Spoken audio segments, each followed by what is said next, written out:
मैंने अपनी पूरे कैरियर में इतना गंदा इंसान नहीं देखा। संदीप घोष तो है ही, लेकिन इसका माताजी जो है वो भी खतरनाक। अभी अभी कोलकाता डॉक्टर केस को लेकर एक और नई बेहद ही चौंकाने वाली वीडियो सामने निकल कर आ रही है, जिसको देखने के बाद सीबीआई के होश उड़ गए हैं।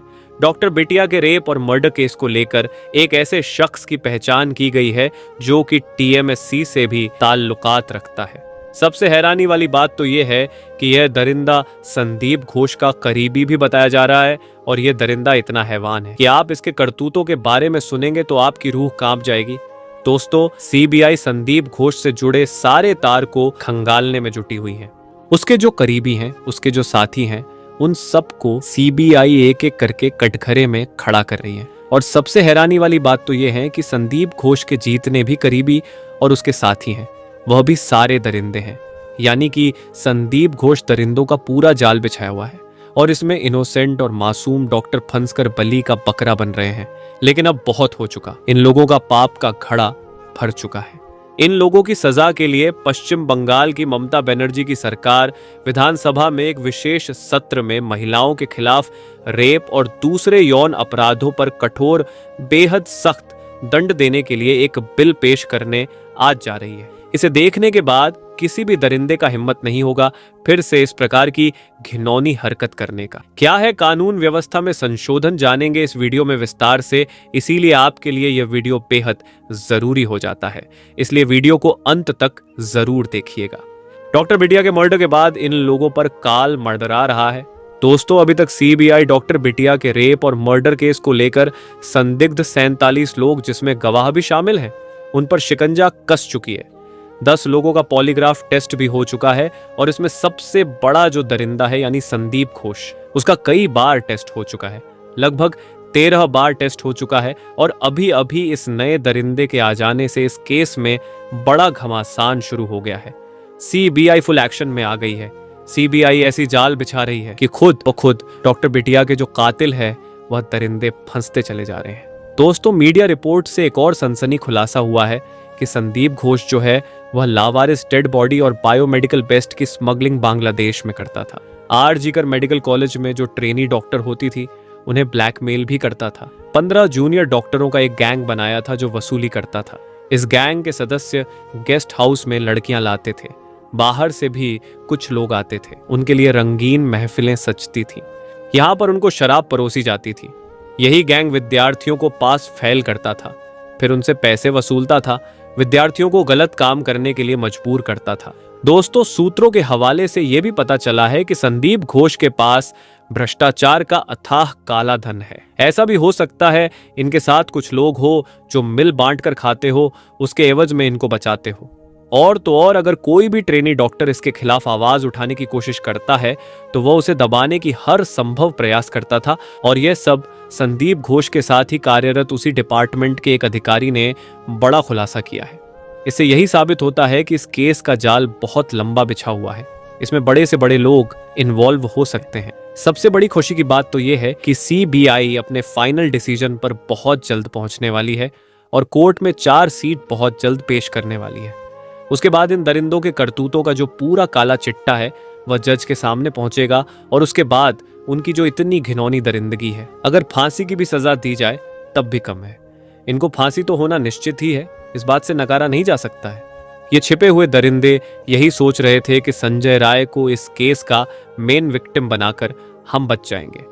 जहां डॉक्टर बिटिया का कत्ल हुआ, यानी सीन ऑफ क्राइम की जगह को तहस नहस करके सबूत को मिटाकर यह दरिंदे सोच रहे थे कि हम बच जाएंगे, हम तक सीबीआई नहीं पहुंच पाएगी।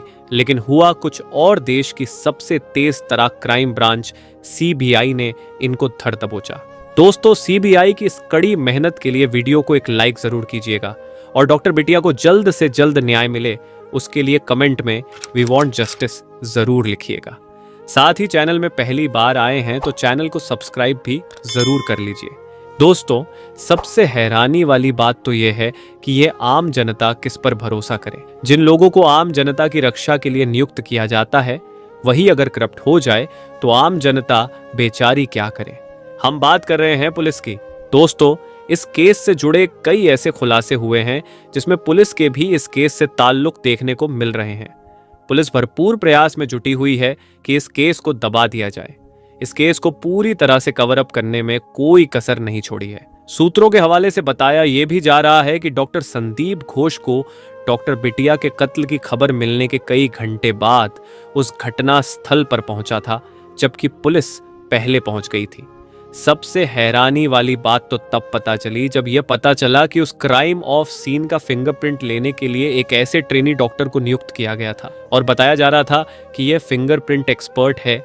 इससे यही साबित होता है कि शुरुआत से ही डॉक्टर बिटिया के रेप और कत्ल से जुड़े जो अहम सबूत थे उनको मिटाने की हर संभव प्रयास किया गया है। अगर ये सबूत नहीं मिटाए गए होते तो सीबीआई को इतना लंबा समय ना लगता इस केस को इन्वेस्टिगेशन करने में। इससे यही साबित हो रहा है कि पूरा हॉस्पिटल डॉक्टर बिटिया के रेप और कत्ल से जुड़ा हुआ है। जरा आप भी सोचिए, डॉक्टर बिटिया का इतने संदिग्ध स्थिति में रेप और कत्ल हो जाता है और डॉक्टर बिटिया के माँ बाप को एक नॉर्मल सुसाइड बताया जाता है। पहले तो उनको कॉल करके ये बताया जाता है कि उनकी बिटिया बीमार है। दोस्तों, जो नए नए सबूत मिल रहे हैं, जब डॉक्टर बिटिया के माँ बाप और आर्गुमेंट करते हैं तो उसके बाद उन्हें बताया जाता है कि आपकी डॉक्टर बिटिया ने सुसाइड कर लिया है। लेकिन डॉक्टर बिटिया के माँ बाप को यह विश्वास नहीं हो रहा था, क्योंकि उनकी डॉक्टर बिटिया कायर नहीं थी, एक साहसी बिटिया थी। मुसीबत से लड़ना वह जानती थी, इसलिए वह इतना गलत काम नहीं कर सकती है। इसलिए डॉक्टर बिटिया के माँ बाप को यही लग रहा था कि डॉक्टर बिटिया को जानबूझकर मारा गया है।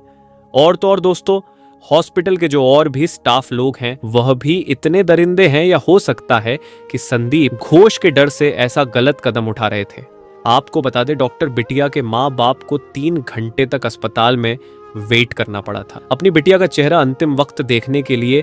इससे ही लगता है कि हॉस्पिटल पुलिस और कई ऐसी बड़ी हस्तियां डॉक्टर बिटिया के रेप और कत्ल के पीछे हैं। तभी तो सारी चीजों को खुद के कंट्रोल में कर रखा है। एक नॉर्मल आदमी का ये काम नहीं हो सकता है।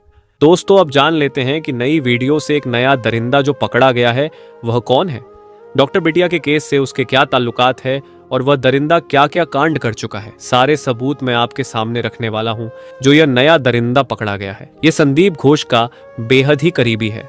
इसका नाम है मुस्ताफिजुर रहमान। इस पर रैगिंग का आरोप है। दरअसल यह बाहर से गुंडे दरिंदों को बुलाकर लड़कियों से रैंकिंग करवाता था। हद तो तब हो गई जब यह पता चला कि यह दरिंदा यानी मुस्ताफिजुर रहमान अस्पताल में जो सुंदर महिला डॉक्टर होती थी उन्हें बुलाकर एकांत कमरे में गंदे गंदे आइटम सॉन्ग पर डांस करवाता था। धरना देने वाले मोहम्मद सीबी नामक जूनियर डॉक्टर ने बताया कि मुस्ताफिजुर ने करीब 3 साल पहले मेदिनीपुर मेडिकल कॉलेज से डिग्री ली थी। पढ़ाई पूरी होने के बाद भी वह यहीं जमा हुआ है और हॉस्टल में रहता है। वह हमें परेशान करता है और जूनियर डॉक्टरों को हॉस्टल से बाहर निकालने की धमकी देता है। जब हम उसके खिलाफ शिकायत दर्ज कराने की बात कहते हैं तो वह बोलता है कि इससे कुछ नहीं होगा, भले ही शिकायत हेल्थ डिपार्टमेंट से ही क्यों ना हो। मुस्ताफिजुर ने जूनियर डॉक्टरों को उनके रजिस्ट्रेशन सर्टिफिकेट नहीं मिलने की भी धमकी दी है। वह हर चीज को कंट्रोल करता है। दोस्तों, इसके अलावा संदीप घोष का एक और करीबी सीबीआई के राडार में है जो खुद फॉरेंसिक मेडिसिन का डॉक्टर है, यानी कि डॉक्टर देवाशीष सोम, जिनका आरजी कर के साथ कोई लेना देना नहीं है। वो उस दिन क्राइम सीन पर मौजूद थे। जब बच्ची का पोस्टमार्टम हो रहा था तब भी वहां पर मौजूद थे। उनकी तो आरजी कर में पोस्टिंग ही नहीं है, तो वह वहां क्या कर रहे थे? क्या सबूत मिटाने आए हुए थे? क्या यह भी डॉक्टर बिटिया के रेप और मर्डर में शामिल था? दोस्तों, बताया जा रहा है कि सीबीआई के हाथ सारे सबूत लग चुके हैं। सीबीआई फाइनल अपने डिसीजन पर पहुंचने वाली है। 1-2 दिन में सीबीआई अपनी सारी रिपोर्ट को अदालत में पेश करेगी। उसके बाद डॉक्टर बिटिया के जो हत्यारे हैं, एक महिला की अस्मत को तार तार करने वालों को क्या सजा मिलनी चाहिए, ऐसे दरिंदों को आखिर क्या कुछ सजा मिलनी चाहिए, ये चर्चा का विषय हमेशा से रहा है। लेकिन सबकी जुबान पर हमेशा से यही आता है, सजाए मौत। रेप करने वालों को सजाए मौत मिलनी चाहिए। पश्चिम बंगाल के रेप विरोधी बिल में आखिर क्या कुछ खास है, इस पर खूब चर्चा हो रही है। पूरी डिटेल आपके सामने है, बहुत गौर से सुनिए और समझिए। पश्चिम बंगाल ममता बनर्जी की सरकार विधानसभा में एक विशेष सत्र में महिलाओं के खिलाफ रेप और दूसरे यौन अपराधों पर कठोर बेहद सख्त दंड देने के लिए एक बिल पेश करने आज जा रही है। ममता बनर्जी सरकार के नए राज्य विधेयक में ना सिर्फ रेपिस्ट के लिए मृत्युदंड का यानी सजाए मौत का प्रस्ताव होगा, बल्कि यौन अपराधों के लिए सुनवाई एक निश्चित अवधि के अंदर पूरी करने का भी प्रावधान होगा। क्योंकि अमूमन देखा गया है कि एक लंबी न्याय प्रक्रिया जो है कानूनी प्रक्रिया जो है उसका सामना यहाँ पर पीड़ित परिवार को करना पड़ता है। राज्य के कानून विभाग के अधिकारियों के मुताबिक इस विधेयक में रेप की सभी वारदातों को घटनाओं को हत्या के बराबर माना जाएगा, जिसमें अपराधी के लिए मृत्युदंड या आजीवन कारावास का प्रस्ताव होगा। इस बिल के मुताबिक पीड़िता की जिंदगी बचने की स्थिति में भी अपराधी को हत्या के बराबर ही दंड भुगतना होगा। इस बिल में है जो कि बेहद खास है।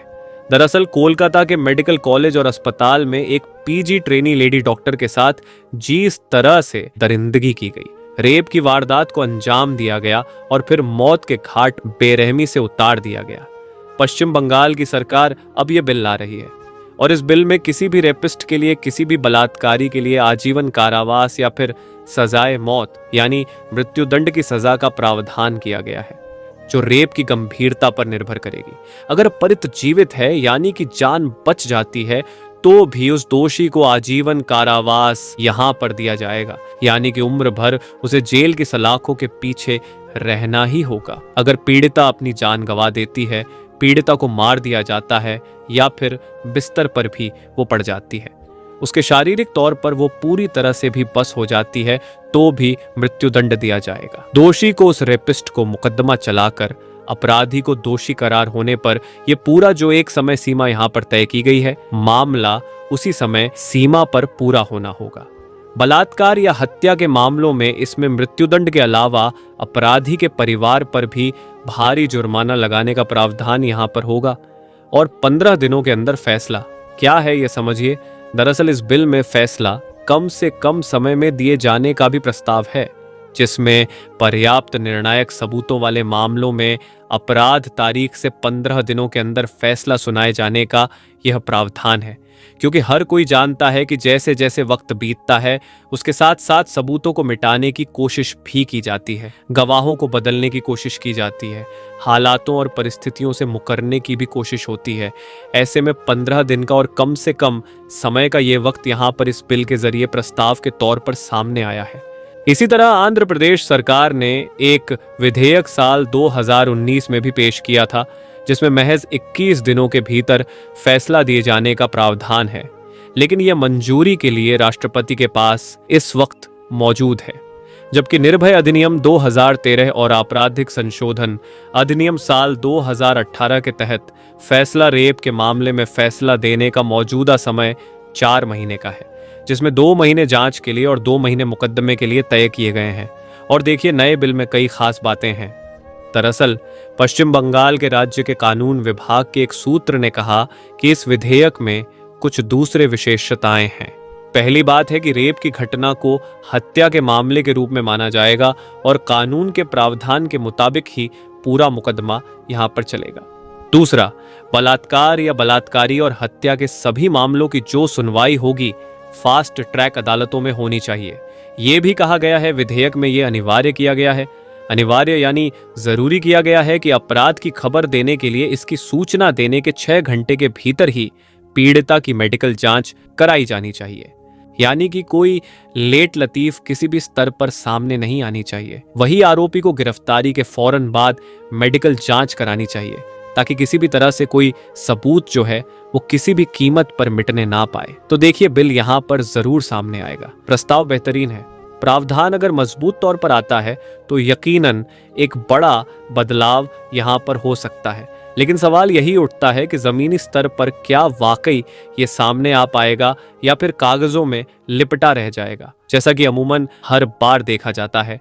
लेकिन इसी सकारात्मक सोच के साथ पहल होनी चाहिए कि एकजुट होकर ऐसे बिल का सपोर्ट किया जाना चाहिए जहां पर किसी महिला की, लड़की की अस्मत को तार तार करने वालों को सजाएं, मौत मिले या आजीवन कारावास मिले। इस पर आपका क्या विचार है, हमें कमेंट करके जरूर बताएं। साथ ही अगर अभी तक आप हमारी इस चैनल को सब्सक्राइब नहीं किए हैं तो चैनल को सब्सक्राइब जरूर करके रखें, ताकि आने वाला वीडियो का नोटिफिकेशन आपको समय पर मिल सके। वीडियो को अंत तक देखने के लिए धन्यवाद।